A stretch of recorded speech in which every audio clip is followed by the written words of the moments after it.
So thank you very much for the opportunity to present during this webinar series. So I learned a lot, and this is very important to me, and I'm very grateful for the opportunity to present here. So I would like to share some ideas about three-point perspective and designing a course. So these are kind of like preliminary ideas, and I'm still building on it. And let's see.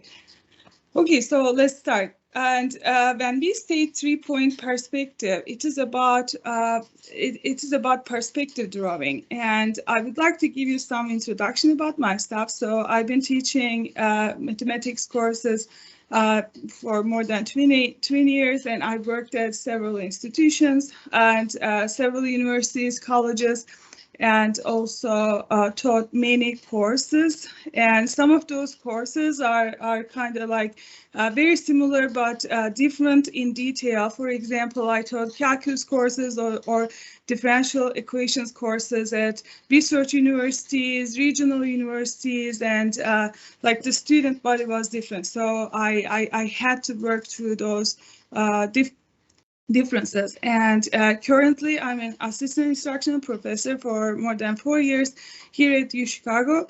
And part of my duties is mentoring grad student lecturers. And so I visit their classrooms, observe their teaching, and write a report afterwards.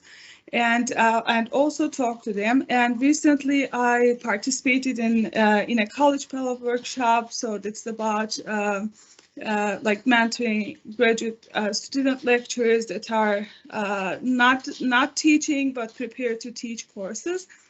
And also I mentored a graduate student lecturer. So these experiences gave me a lot about, gave me time to think about teaching and what goes into the teaching.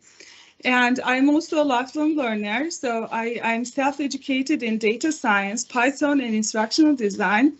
And these courses help me to be a student again and to take courses from not only university professors but also industry experts across multiple domains. And for example, I took data science, Python courses. I learned how to program by taking courses on Coursera.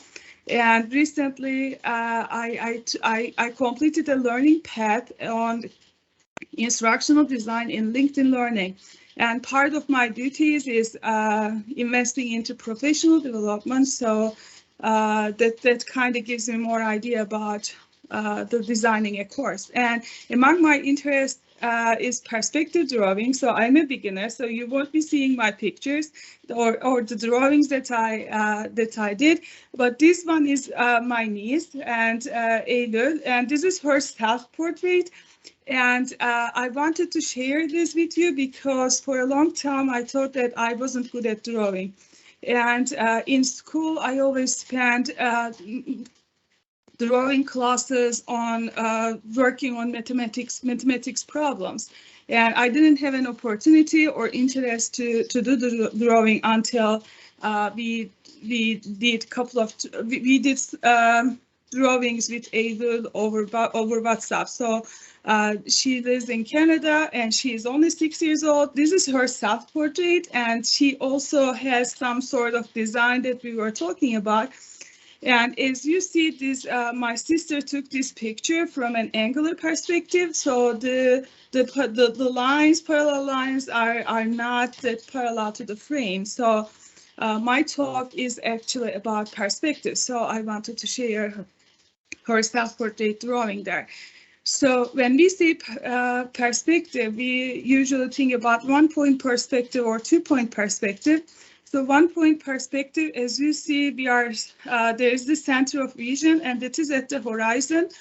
And we can see objects closer to us, bigger, brighter, more clear, but when they are far away, they get small, and we don't see them clearly, and differences they blur. So that is 1-point perspective. And when we have 2-point perspective, it is We are seeing two different views now. As you see, parallel lines, horizontal parallel lines, they converge at some vanishing points, but we still don't have the full view. So the 3-point perspective is having a bird's view or worm's view. So we kind of see we kind of see everything in a more broad way, and we are also taking three perspectives into account. So two vanishing points on the horizon and one vanishing point. This is our beaver's vanishing point, and it could be below the horizontal line or above, depending on whether we are looking up or looking down. As you see with life, these are my drawings, and just many things in life. This is not ideal picture, so we don't see everything clearly because the picture does not cover. So if you want to see everything clearly, or what 3-point perspective really is, this is the ideal picture. So I draw this by using Geo-Gebra, and if I have time, I'll be happy to share that. And this is the ideal picture, what we want to see. So when we talk about 3-point perspective and course design, what are those three perspectives? So I think those are student, content, and instructor. So as the course designer, we are here viewing at the course, and we should be thinking about, or we should be taking students and content's perspective into account. So before I continue, just yesterday I found an article published in 95. And this is a validation of some learning models, and this is about matching learning styles with the instruction, and they validated that improves students' academic achievement and attitude toward learning. So this is going to be maximizing student learning. So factors that we consider from students' perspective are these. So I want to think about like academic level, personal characteristics, and learning modalities. So academic level is about year of college, and like the way that we teach freshmen is different than the way that we teach to senior level students. And type of university is important, and background experience of students is also important. And especially after pandemic, we start to feel the learning gap of students in college level calculus courses. So this is a little bit different than before. And personal characteristics, we have to take generation, culture, language, and accessibility into account. And generation is the technology-driven students. Younger students are different. Their learning styles are different than how adult learners are learning. Therefore, we have to take that into account. And also learning modalities, how students learn, it's also important. And things that we consider from content level is there are some inherent factors affecting this, so intrinsic factors, and we also take extrinsic factors into account. These are course requirements, prerequisites, departments and universities' vision and mission, and also physical factors affecting the content delivery. And when we consider intrinsic factors, the difficulty level and adaptability of content is important in this design. And cognitive load is also important because there are some stuff that are not difficult, but they are very tedious and requires lots of work, therefore spending a lot of time. And instructor's perspective, I like to think about education, personality, character, and teaching philosophy. And education, so that depends on how we like our experiences and also our knowledge level. And personality, character, we have to be thinking about other people's perspective, and therefore that requires us to be open-minded, curious, adaptable to changes, and also interested in improvement. Because if we are rigid, we won't be able to think about other, we won't be able to take multiple perspectives into account, and this is not gonna work well to align course objectives with what we are teaching. And also our beliefs about teaching and learning that affects this greatly. So I want to talk about teaching and learning landscape as well. And we have to think about these perspectives while creating teaching and learning experiences and using or creating educational tools and materials and assessments and measurements and evaluation and feedback. So these three factors, student, content, and instructor, that affects all these course components. And at the same time, we should be thinking about the course delivery methods, and especially after pandemic, fully online, hybrid, high flex. These are also other teaching modalities that we use or that we may be using in addition to fully in person. And depending on the delivery way or depending on the instructional modality, the design process would be different. Therefore, I would consider this as another landscape part. And I would like to leave you with three overarching principles. And one principle, the first principle is creating learning experiences at the student zone of proximal development. This is created by Vygotsky. So this is about the creating experiences where like creating the space where like this is about the space between what students can do and what students cannot do, even with the help and guidance.